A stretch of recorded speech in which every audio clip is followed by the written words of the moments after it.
Krishna. Now there's a very common philosophical issue that comes up in the world, and that is, are we just puppets in the hand of fate, or do we have some free will? And now in the 21st verse of the 13th chapter, which is nature, enjoyer, and consciousness, Krishna answers this question.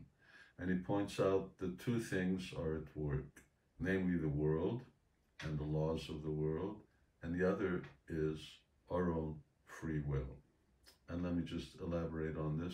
This is probably something that viewers have come across, and it goes like this. In the Sanskrit, Krishna says, Karya karanam kartitve hetu prakriti uchate purusha sukha dukkhanam bhuktitve hetu uchate.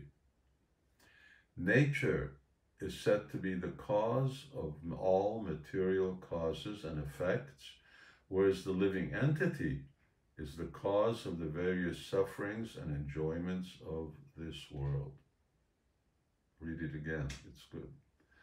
Nature is said to be the cause of all material causes and effects, whereas the living entity is the cause of the various sufferings and enjoyments in this world.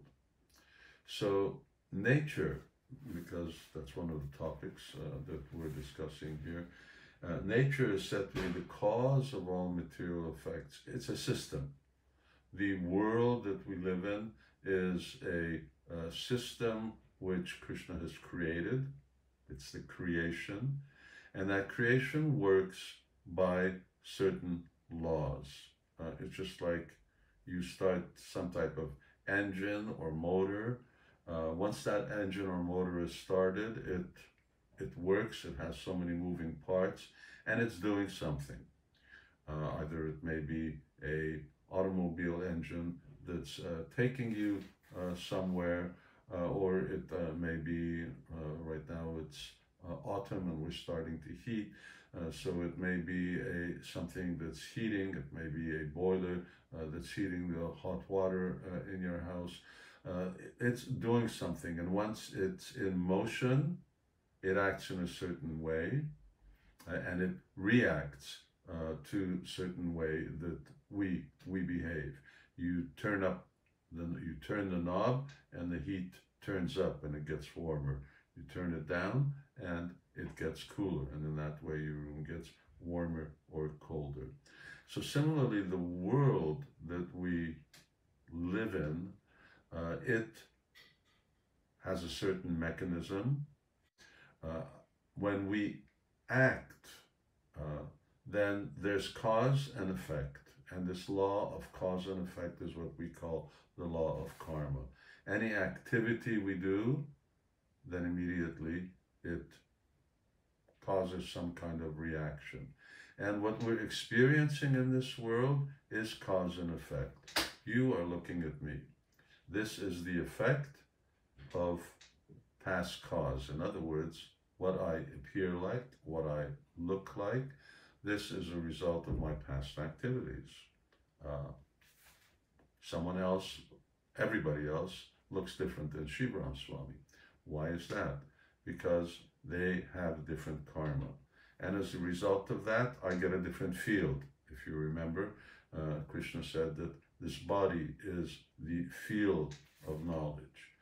So we have a different field. Nature gives us a different body according to our activities and according to our desires. So therefore here it said nature is the cause of all material causes and effects.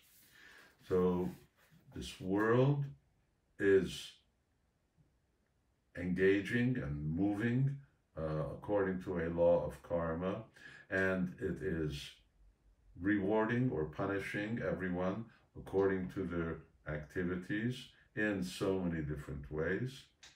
So I have a span of life, length of life. I'm 71 years old. However many years I'm going to live, that's also determined by the law of karma. How I appear, that also by the law of karma. My physical condition, if I have some ailment, These are all laws of cause and effect. So whether some viewer is very wealthy or whether they are not so wealthy, that is also part of cause and effect. And that's the world that we live in. So that is karma.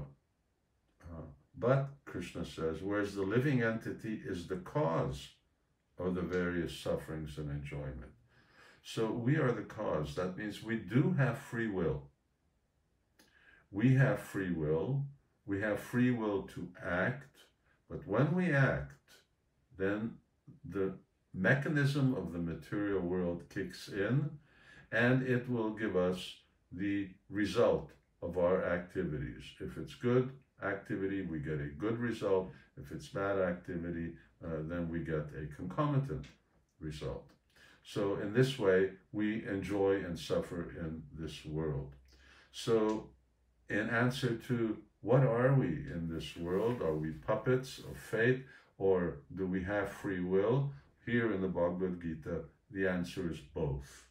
We have free will to act, but once we act, then we are subject to the laws of karma.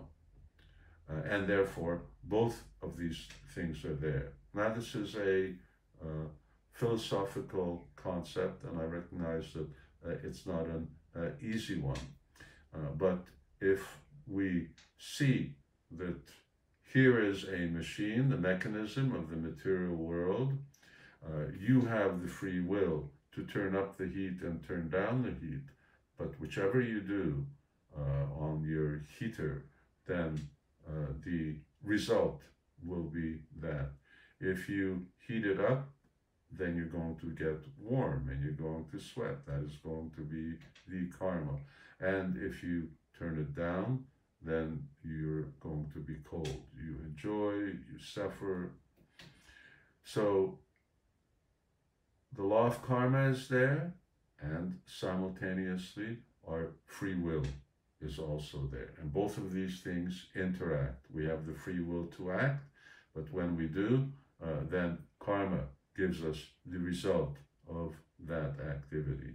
And in order to make things a little more complicated, and the reaction or that enjoyment and suffering, that is also going to influence our free will, isn't it? Because when we suffer, then what do?